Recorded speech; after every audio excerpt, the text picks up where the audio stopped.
Extreme Makeover Weight Loss Edition. Do you remember this show? I did not remember it until I went back and watched the very first episode on Hulu. And my first thought was, why did this show not end Biggest Loser? It was just exponentially better. We have to talk about the first episode. Now, this show was a spinoff from the original Extreme Makeover, which aired from 2002 to 2007. I don't know if you remember this, but this also unlocked a memory in my brain. This show was all about extreme makeovers using plastic surgery. And so the whole premise was that someone would go in, they would get like a nose job, liposuction, a boob job, a fat transfer, and they would come out and be revealed to their family and friends looking like a completely different person. Now, this version of the show did end up being canceled around 2007. It started to get backlash, of course, about plastic surgery is not the same as healing emotionally, and it cannot replace that. And so there was a ton of backlash. But after that, there were still more versions of Extreme Makeover. Okay, so actually there was overlap. From 2003 to about 2012, you may remember Extreme Makeover Home Edition. So the Extreme Makeover Home Edition ran from 2003 to 2012. There was definitely overlap there. And this was the version where they did home renovation. So they would come into someone's home, they would tell them all the problems that they had with it, the things that they wish were different, and then they would make this huge renovation. The family would come back, and then the home would be revealed. Now, right before that version of the show ended in 2012, in 2011, Extreme Makeover Weight Loss Edition was birthed.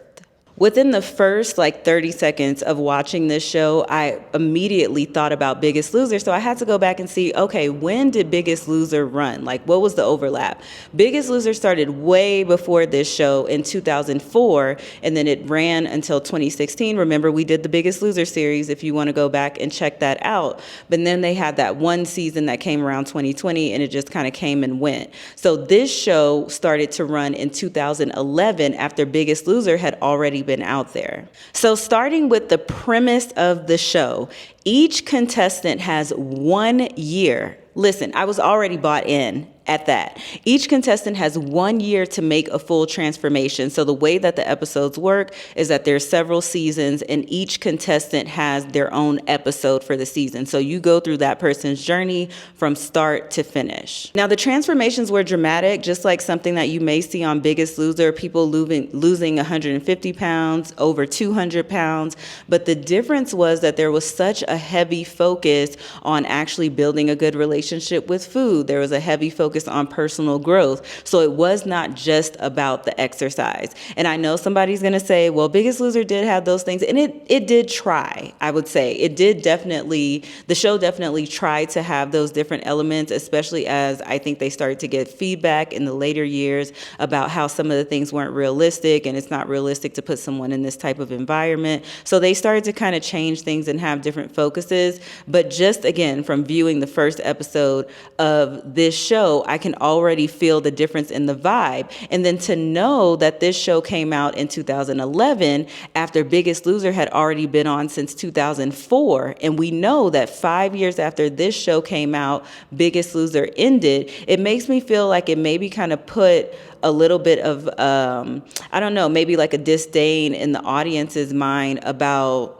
I don't want to see all of this extreme stuff. And so this show came in and it kind of made things be something that was more sustainable. And you're going to see what I'm talking about as we go through this episode with Rachel, not to be confused with Rachel from Biggest Loser. Why are there so many Rachels on weight loss shows, by the way? That was something that I just figured out through my research and doing everything. But yes, not Biggest Loser Rachel, but Rachel season 1 of Extreme Makeover Weight Loss Edition. So the way that it works is that participants start with this intense boot camp in the beginning that kind of is similar to what you see at Biggest Loser, but then they do end up going home and they go through this entire process for the remainder of the time at at home in their real environment. A couple other things I want to mention before we get into Rachel's episode is that this show was hosted by Chris Powell, who was also the trainer on the show. So unlike Biggest Loser, where you have at least 2 trainers, in this show, you only had the one trainer, which was this guy who also happened to be a host. So there wasn't another host.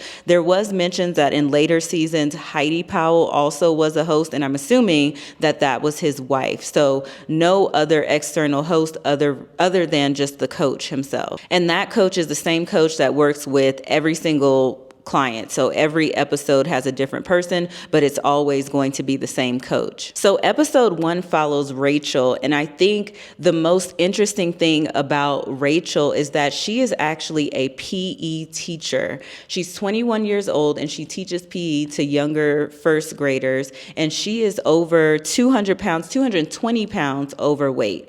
Now, the way that this is presented in the beginning is that no one else in her family is overweight. And I think this more so relates to her siblings, we later find out, not so much her parents. And I think that's going to be important for you to know as we start to go along in Rachel's episode. So despite her weight, Rachel was able to become the homecoming queen. She was also valedictorian of her class, but none of those things quite felt like accomplishments because she was not able to get over this one hurdle, which was her weight. So she ends up writing a letter to Chris Powell, who is the trainer, asking him to train her. She states that she does not want to be a statistic when it comes to obesity, and she's ready to change her life. The way that the show works is that Chris actually goes out and he surprises whoever it is that applied that's going to be on the show, surprises them in their natural environment and lets them know that they have been selected to be on the show.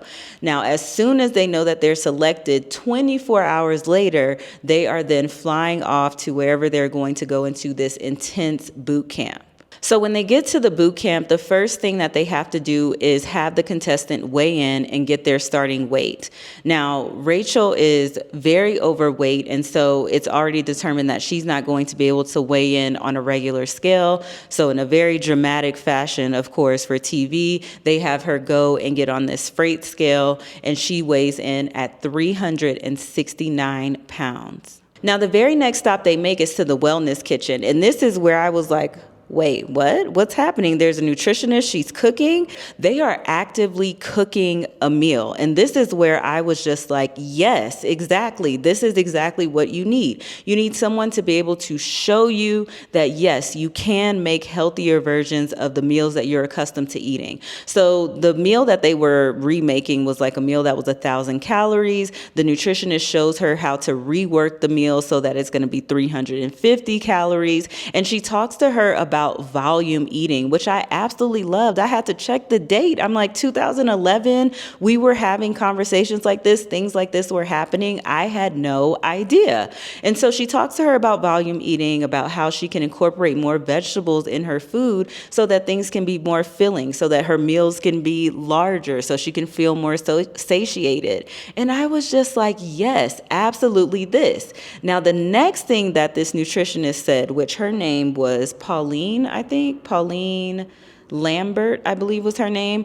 And she mentioned that the average woman typically needs to eat around 1,500 to 1,700 calories. Now, once again, this also just really pulled me in because I was like, hold on. Back in 2011, the same time that you have this crazy extreme Biggest Loser stuff happening and you have this conversation being had about 1,200 calories. Now, I have to double check the dates, but if you go back and you look at the Biggest Loser series, I don't remember which episode it was that I talked about, but at some point I talk about how there was this extreme way of eating and this idea of 1,200 calories, which the nutritionist from the Biggest Loser used the 1,200 calories as a guide, right?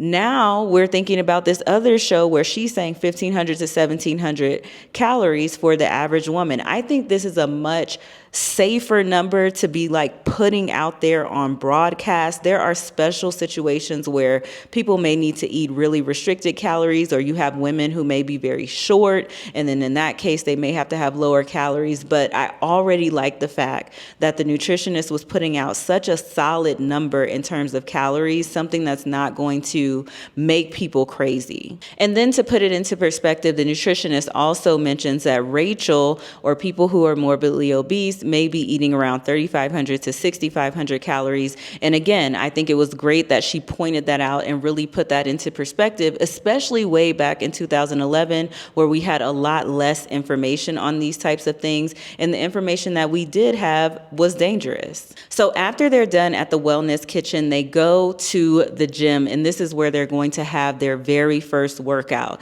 Now, this looks very similar to what you would see on Biggest Loser. She's flipping tires and doing all these unnecessary types of workouts just for entertainment purposes. And she's really pushing through, though. And in those moments where it's getting really hard for her, she starts to really break down. And just like you would typically see in Biggest Loser, the coach, Chris, he's pushing back at her, telling her that she can't quit, reminding her about her goal and all the different things. And she's pushing through, and she has this really emotional moment, and she just breaks down, crying about what it is that she's having to go through and how hard it is.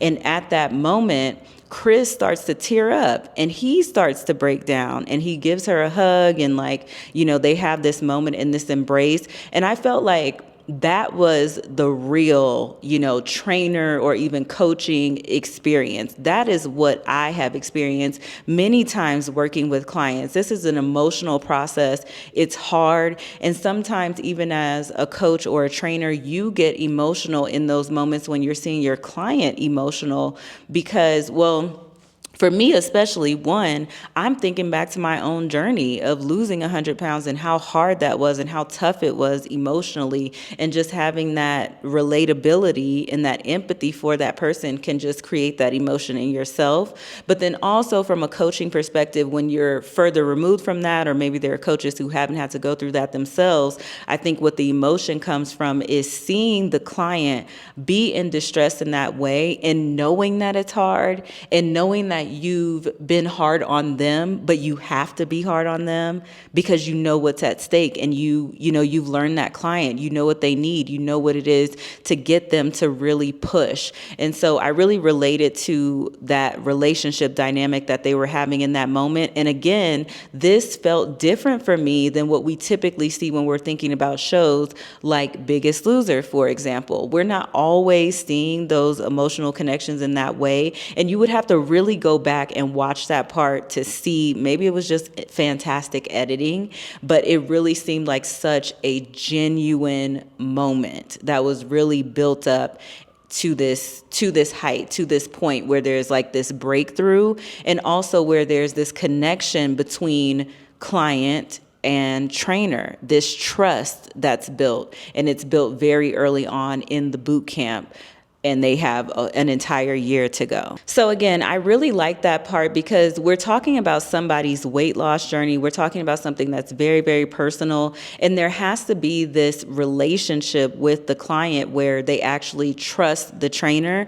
And some of the criticism when I did the series on Biggest Loser, like when we think about the relationship with Joelle and Bob, there's like this kind of distrust that was there. So it seemed like from the very beginning, and spoiler alert, even once we get to the end, that connection that they had, that bond that they had was really formed, and she really trusted him, which is so important when you're going through a journey like this. So the next part I liked. After they do boot camp, then it's time for her to go home, right? As she's going home, Chris wants her to bring her family with her. So her family comes out to this track, and he has all these sandbags just sitting there. So as the family comes, he talks about how difficult it is for her to be in this larger body.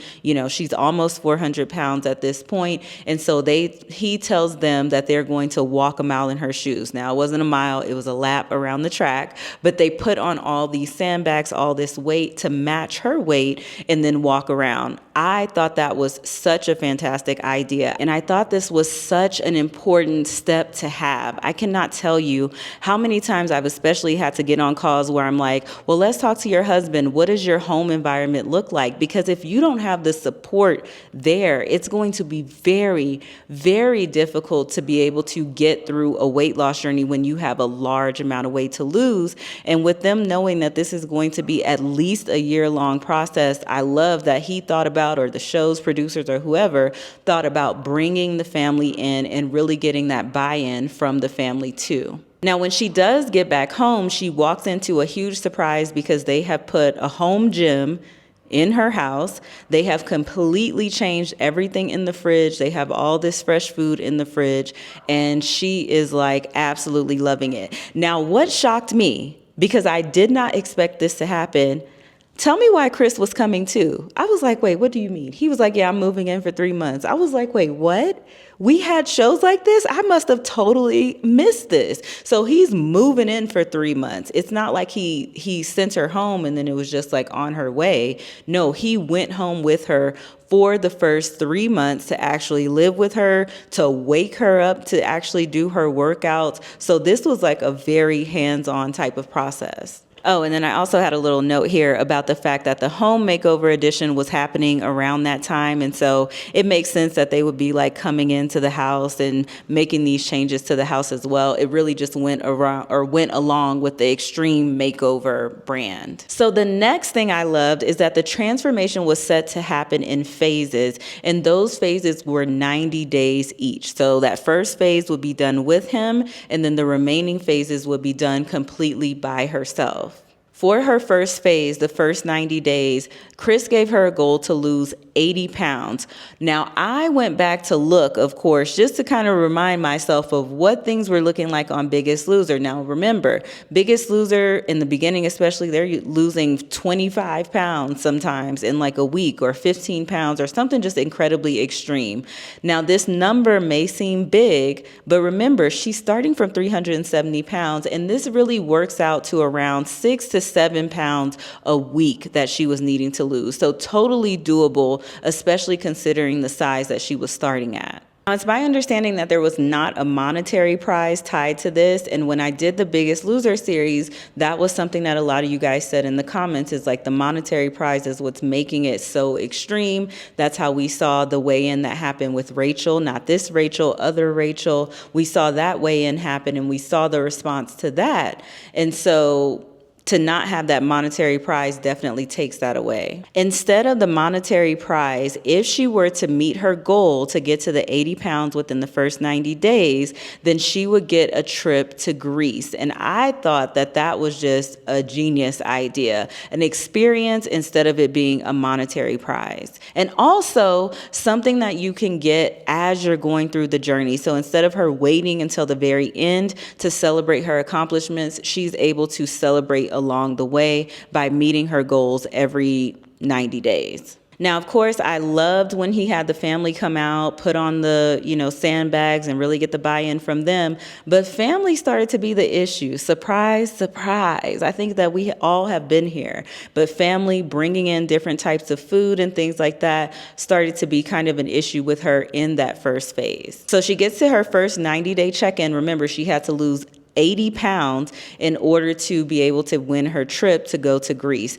And she loses exactly 80 pounds in those first 3 months. This was definitely a time for celebration, but also this marks the end of Chris's time living with her. And so he makes a very good call, I think, from a coaching perspective, to call a meeting with the family. Because remember, as he's leaving, there's starting to be issues where the family is bringing in food. The family doesn't like the noise that's coming from the gym in the morning. So there's starting to be a problem, even though when she first started, they were completely bought in. But now that they're seeing the day-to-day of what this takes, they're starting to be bothered by it. They're not as supportive. So he calls a meeting to kind of reset everything.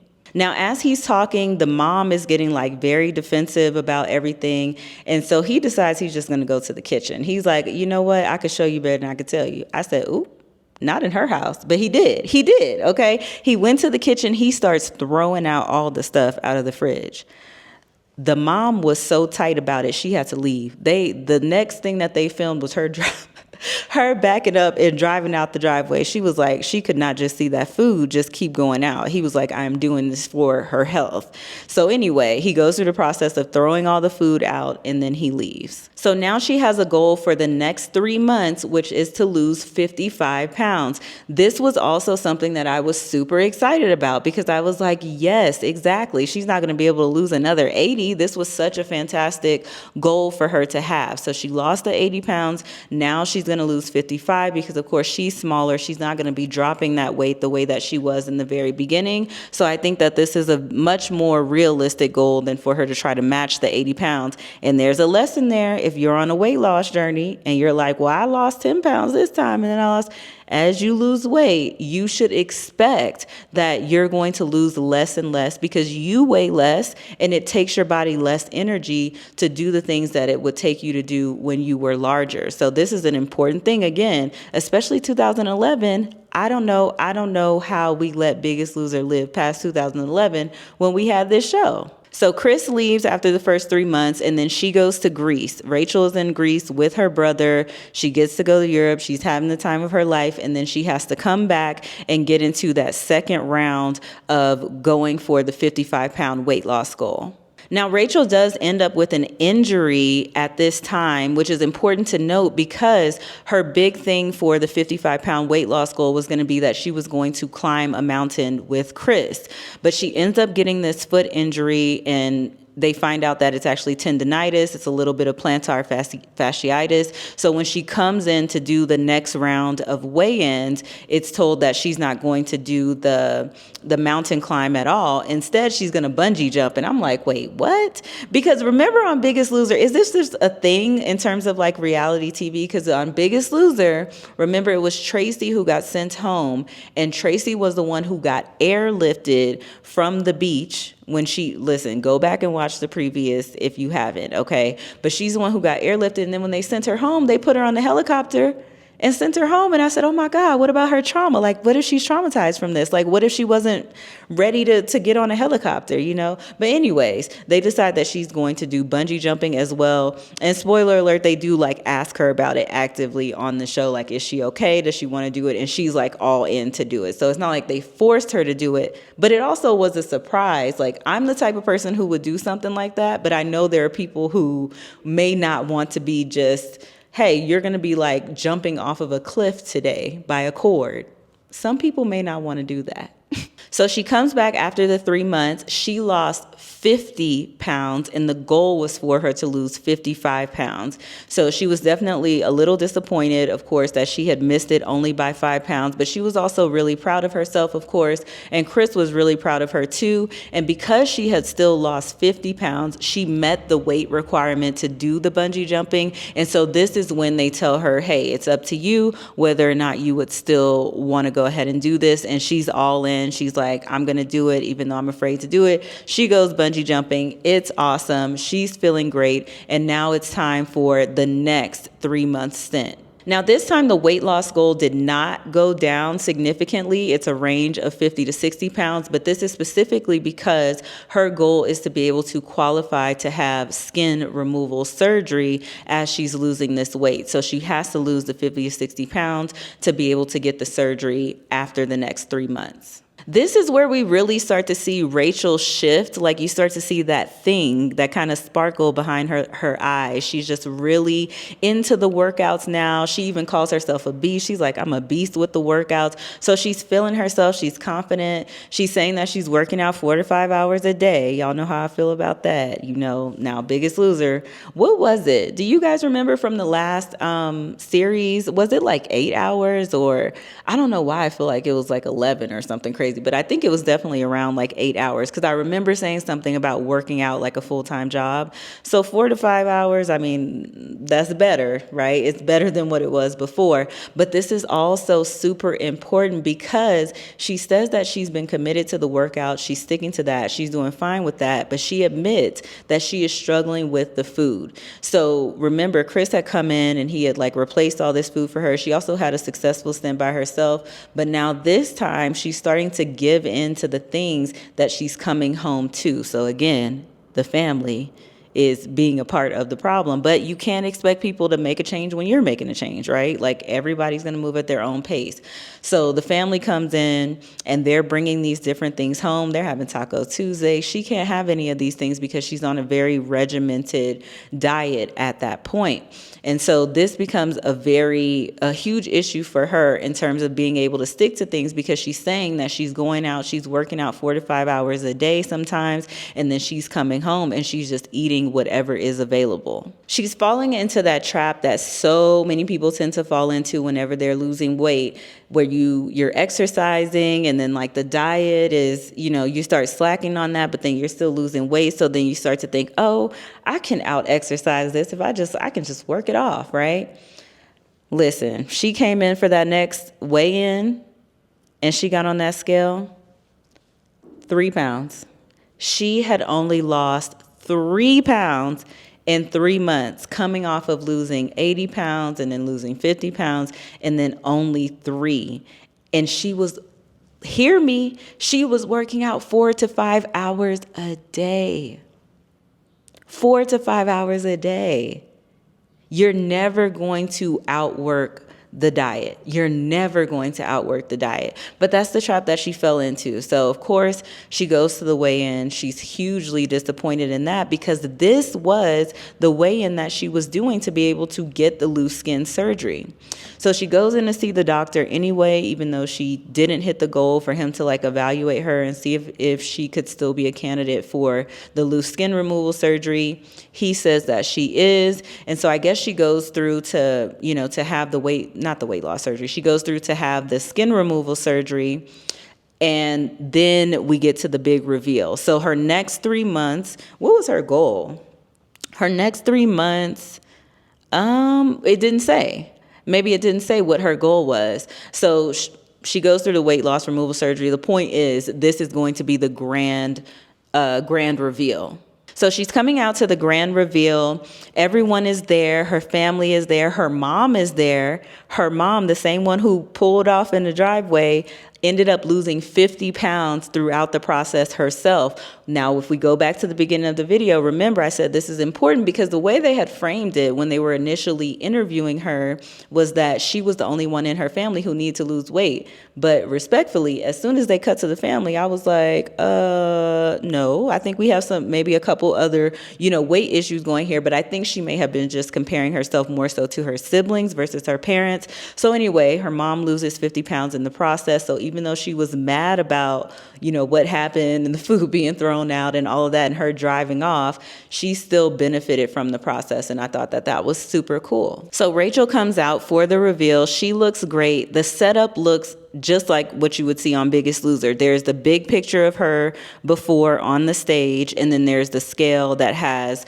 her starting weight and then how much weight that she's lost. So she gets on the scale and it comes up that she has lost 161 pounds in a year. 161 pounds in a year.